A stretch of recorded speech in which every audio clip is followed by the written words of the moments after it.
Hi all, assalamu alaikum, welcome back. ഇന്നത്തെ നമ്മുടെ Kannur special ആയിട്ടുള്ള ഒരു സിമ്പിൾ സ്നാക്ക് ആണ് ട്ടോ. എല്ലാവരുടെയും വീട്ടിൽ സ്ഥിരമായിട്ട് കാണുന്ന കുറച്ച് ഇൻഗ്രീഡിയൻസ് വെച്ച് ചെയ്യുന്ന ഒരു ഐറ്റം ആണ്. നമ്മുടെ ഭാഗത്തൊക്കെ ഇതിനെ നുള്ളിയിട്ടത് എന്നാണ് ട്ടോ പറയാ. അപ്പോൾ നിങ്ങളുടെ ഭാഗത്തൊക്കെ പറയുന്ന പേര് എന്താണെന്നുള്ളത് ജസ്റ്റ് ഒന്ന് കമന്റ് ചെയ്യണേ. അപ്പോൾ നമുക്ക് വീഡിയോയിലേക്ക് പോയാലോ. വീഡിയോയിലേക്ക് പോകുന്നതിന് മുന്നേ നിങ്ങൾക്ക് ചാനൽ ഇഷ്ടപ്പെടുന്നുണ്ടെങ്കിൽ പ്ലീസ് ഒന്ന് സബ്സ്ക്രൈബ് ചെയ്ത് സപ്പോർട്ട് ചെയ്യണേ. സബ്സ്ക്രൈബ് ചെയ്യുമ്പോൾ അതിന്റെ തൊട്ടടുത്ത് കാണുന്ന കുഞ്ഞു ബെൽ ഐക്കണിൽ ഓൾ എന്ന ഓപ്ഷൻ തന്നെ ക്ലിക്ക് ചെയ്യണേ. എങ്കിലേ ഞാൻ വീഡിയോസ് ഇടുമ്പോൾ നിങ്ങൾക്ക് പെട്ടെന്ന് തന്നെ നോട്ടിഫിക്കേഷൻ ആയിട്ട് കിട്ടുകയുള്ളൂ. അപ്പോൾ നമുക്ക് നുള്ളിയിട്ടത് റെഡിയാക്കാൻ വേണ്ടിയിട്ട് ആദ്യം തന്നെ പഴം ആവശ്യമുണ്ട്. അപ്പോൾ മെയിനായിട്ട് വേണ്ടുന്ന ഈ ഒരു നുള്ളിയിട്ടതിന് ആവശ്യമായിട്ടുള്ള പഴം എന്ന് പറയുന്നത് മൈസൂർ പഴമാണ് കേട്ടോ. അപ്പോൾ നമുക്കതിവിടെ കിട്ടാനില്ല. നമ്മൾ അതിന് പകരം ഈ ഒരു ഫിലിപ്പൈൻ പഴം വെച്ചിട്ടാണ് കേട്ടോ ഇവിടെ നിന്ന് നുള്ളിയിട്ട ചെയ്യാറുള്ളത്. ആ ഒരു സെയിം ടേസ്റ്റ് കിട്ടണമെങ്കിൽ ഈ ഒരു പഴം വെച്ച് ചെയ്യുമ്പോഴേ കിട്ടാറുള്ളൂ. അപ്പോൾ നാട്ടിൽ നിന്ന് ഈ ഒരു വീഡിയോ കണ്ടിട്ട് റെസിപ്പി ട്രൈ ചെയ്യുന്ന ആരെങ്കിലും ഉണ്ടെന്നുണ്ടെങ്കിൽ എന്തായാലും മൈസൂർ പഴം വെച്ചിട്ട് തന്നെ ചെയ്യാൻ വേണ്ടിയിട്ട് നോക്കുക കേട്ടോ. പിന്നെ റോബസ്റ്റ് പഴം വെച്ചിട്ടൊക്കെ ചെയ്യാറുണ്ട്. പക്ഷേ അവർ പെർഫെക്റ്റ് ടേസ്റ്റ് കിട്ടണമെങ്കിൽ മൈസൂർ പഴം നിർബന്ധമാണ്.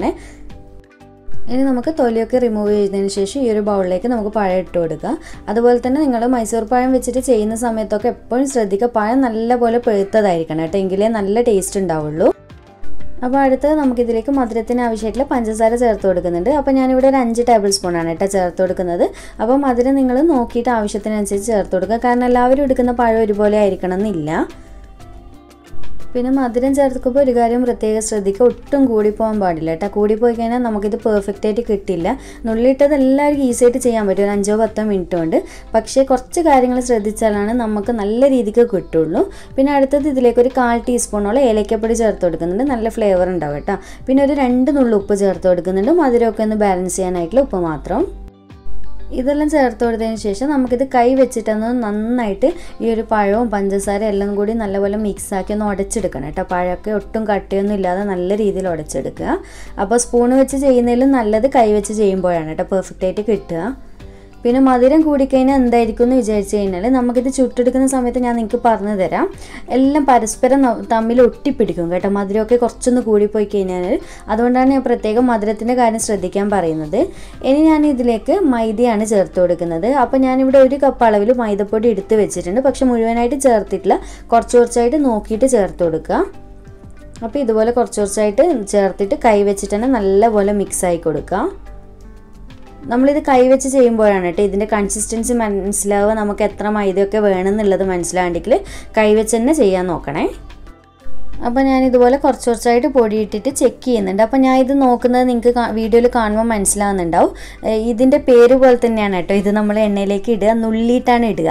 അപ്പോൾ ഈ ഒരു മിക്സ് ചെയ്തതിന് ശേഷം ഞാനിപ്പം നിങ്ങൾക്ക് കാണിച്ചു തരാം എങ്ങനെ ചെയ്യുന്നതെന്നുള്ളത്. കണ്ടില്ലേ, കുറച്ച് ഇതുപോലെ എടുത്തിട്ട് ഒന്ന് നുള്ളിയിടാൻ പറ്റുന്നുണ്ടോ നോക്കുക. അപ്പോൾ ആ നുള്ളിയിടുമ്പോൾ പെട്ടെന്ന് തന്നെ എണ്ണയിലേക്ക് പോകാത്ത രീതിയിൽ കുറച്ച് നല്ല രീതിക്ക് കിട്ടുന്ന ആ ഒരു പരിവാണ് കേട്ടോ വേണ്ടത്. അപ്പോൾ കുറച്ചുകൂടി ഞാൻ മൈദ ഇട്ട് കൊടുക്കുന്നുണ്ട്. അപ്പോൾ ഞാനിവിടെ എടുത്തിട്ടുള്ളത് ടോട്ടൽ 1/4 കപ്പ് അളവിൽ മൈദപ്പൊടിയാണ് കേട്ടോ, അതാണ് പാകമായിട്ട് വരുന്നിട്ടുള്ളത്. അപ്പോൾ 1/4 കപ്പ് അതിൽ തന്നെ ഉണ്ട്, അത് നമുക്കിനി ആവശ്യമില്ല. ഇനി നല്ലപോലെ മിക്സ് ചെയ്ത് കൊടുത്തതിന് ശേഷം നമുക്കിത് ഫ്രൈ ചെയ്തെടുക്കാം. അപ്പോൾ ഇതാണ് കേട്ടോ ഇതിൻ്റെ കൺസിസ്റ്റൻസി എന്ന് പറയുന്നത്. കണ്ടില്ലേ, ഇതുപോലെ നമുക്ക് കയ്യിലെടുത്തിട്ട് എണ്ണയിലേക്ക് നുള്ളിയിടാൻ പാകമായിട്ടാണ് വേണ്ടത്. ഇനി നമുക്കിതെങ്ങനെ ഫ്രൈ ചെയ്യുന്നത് നോക്കാം. അപ്പോൾ ഞാനിവിടെ ഒരു പാനിൽ കുറച്ച് എണ്ണ ചൂടാക്കാൻ വേണ്ടി വെച്ചിട്ടുണ്ട്. ഇപ്പോൾ നല്ലപോലെ ചൂടായിട്ടുണ്ട്. ഇനി നമുക്ക് ഫ്ലെയിം ഒന്ന് മീഡിയത്തിലേക്ക് കുറച്ച് വെച്ച് കൊടുത്തതിന് ശേഷം ഞാൻ ഈ ചെയ്യുന്ന പോലെ കൈകൊണ്ട് കുറച്ചെടുക്കുക. എന്നിട്ട് ഇതുപോലെ നുള്ളിയിട്ട് എണ്ണയിലേക്ക് ഇട്ട് കൊടുക്കുക കേട്ടോ. നല്ലപോലെ ചൂടായ എണ്ണയിലേക്ക് തന്നെ ഇട്ട് കൊടുക്കാൻ വേണ്ടി ശ്രദ്ധിക്കുക. നിങ്ങളെ പാത്രത്തിൻ്റെ വലുപ്പത്തിനനുസരിച്ച് നുള്ളിയിട്ട് കൊടുക്കുക കേട്ടോ. എത്രയാണോ ഫ്രൈ ചെയ്തെടുക്കാൻ പറ്റുക ആ ഒരു രീതിക്ക് പെട്ടെന്ന് തന്നെ വെന്ത് കിട്ടും കേട്ടോ. കാരണം പഴമാണ്, മൈദയാണ്, അതുകൊണ്ട് തന്നെ പെട്ടെന്ന് വെന്ത് കിട്ടും. ഒരുപാട് സമയമൊന്നും വേണ്ട ആവശ്യമില്ല. ഓവർ മീഡിയത്തിലേക്ക് വെക്കണ്ട കേട്ടോ. മീഡിയത്തിൽ കുറച്ച് കുറവായിട്ട് വെച്ചാലും കുഴപ്പമൊന്നുമില്ല, കാരണം പഴമായതുകൊണ്ട് തന്നെ പെട്ടെന്ന് കരിഞ്ഞു പോകും. അതുകൊണ്ട് ഫ്ലെയിം മീഡിയത്തിലും കുറച്ച് താഴെയായിട്ട് വെച്ച് കൊടുത്താൽ മതി. നിങ്ങൾക്ക് കാണുമ്പോൾ തന്നെ മനസ്സിലായി, ഞാൻ ഇടുമ്പോഴൊക്കെ തന്നെ കളർ മാറി വരുന്ന കണ്ടില്ലേ. അപ്പോൾ ഇനി ഇതുപോലെ ഞാൻ ഇത്രയാണ് ഇട്ട് കൊടുത്തിട്ടുള്ളത്. ഇനി നമുക്ക് ഇതുപോലെ ഒന്ന് ഇളക്കി ഫ്രൈ ചെയ്തെടുക്കാം. എല്ലാ സൈഡിലും ഇതുപോലെ ഇളക്കി കൊടുക്കുക കേട്ടോ, എങ്കിലേ പെട്ടെന്ന് ഫ്രൈ ആയി കിട്ടുള്ളൂ. അല്ലാതെ പെട്ടെന്ന് ഒരു സൈഡ് തന്നെ കരിഞ്ഞു പോകാൻ ചാൻസ് ഉണ്ട്. അപ്പോൾ എൻ്റെത് ഇപ്പം കണ്ടില്ല, നിങ്ങൾക്ക് ഇളക്കി കൊടുക്കുമ്പോൾ തന്നെ മനസ്സിലാവും ഒന്നും പരസ്പരം തമ്മിൽ ഒട്ടിപ്പിടിക്കുന്നില്ലല്ലോ. അപ്പോൾ ഇത് നമ്മൾ ഇട്ടിട്ടുള്ള മൈദപ്പൊടിയും മധുരവും ഒക്കെ കറക്റ്റ് ആയതുകൊണ്ടാണ് മാത്രമാണ് കേട്ടോ ഇങ്ങനെ കിട്ടുന്നത്. അഥവാ നിങ്ങൾ കുറച്ചൊന്ന് പഞ്ചസാര കൂടിപ്പോയി കഴിഞ്ഞാൽ ഇതുപോലെ ഫ്രൈ ചെയ്യുന്ന സമയത്ത് എല്ലാം പരസ്പരം ഒട്ടിപ്പിടിക്കും. അതുപോലെ തന്നെ മൈദയും കൂടാൻ പാടില്ല. മൈദ കൂടിക്കഴിഞ്ഞാൽ ആ ഒരു പഴത്തിൻ്റെ ടേസ്റ്റ് എല്ലാം ഉണ്ടാവുക, വേറെ തന്നെ ഒരു ടേസ്റ്റ് ഉണ്ടാവുക. അതുകൊണ്ട് ഞാൻ പറഞ്ഞിട്ടുള്ള കറക്റ്റ് അളവ് തന്നെ നിങ്ങൾ മൈദയും പഞ്ചസാരയും ഒക്കെ നോക്കിയിട്ട് എടുക്കുക കേട്ടോ. ഈ 2 കാര്യങ്ങൾ പ്രത്യേകം ശ്രദ്ധിച്ചാൽ നമുക്ക് പെർഫെക്റ്റ് ആയിട്ട് നുള്ളിയിട്ടത് റെഡിയാക്കാൻ പറ്റും. അപ്പോൾ ഇതാ നമ്മുടെ ഒരു ബാച്ച് റെഡി ആയിട്ടുണ്ട്. കണ്ടില്ല, നല്ല അടിപൊളിയായിട്ട് കിട്ടിയിട്ടുണ്ട്. നമുക്കിതൊരു വേറൊരു പ്ലേറ്റിലേക്ക് മാറ്റി കൊടുക്കാം.